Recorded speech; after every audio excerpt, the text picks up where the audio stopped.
Welcome to Sai life. இன்றைக்கி morning கொஞ்சம் கோவில் போயிட்டு வரதுக்குள்ள லேட் ஆயிடுச்சு. சரி வந்த உடனே பிரேக்ஃபாஸ்ட் ரெடி பண்ணவே சொல்லி தான் ரெடி பண்ணியிருந்தேன்.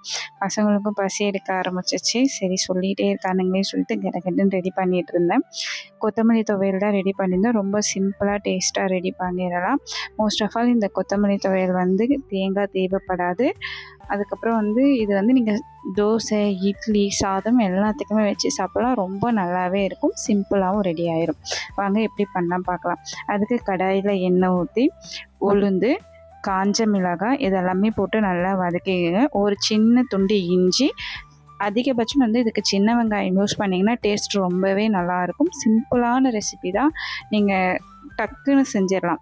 நல்லா போட்டு வதக்கி எடுத்துக்கோங்க. வதங்கிட்ட பிறகு ஒரு கைப்பிடி அளவு கொத்தமல்லி போட்டு நல்லா வதக்கிட்டு, அதுவும் நல்லா வதங்கி வந்த உடனே ஒரு சின்ன சைஸு புளியை போட்டு வதக்கி விட்டுருங்க. ஆறிட்ட பிறகு நம்ம மிக்ஸி ஜாரில் போட்டு அரைச்சி எடுத்தோன்னா துவையல் ரெடி ஆயிரும். கண்டிப்பாக ஒரு வாட்டி ட்ரை பண்ணி பாருங்கள். ரொம்பவே நல்லாயிருக்கும்.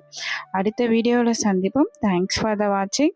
அப்படியே வீடியோஸ்லாம் பிடிச்சா சப்ஸ்கிரைப் பண்ணிடுங்க. பாய்.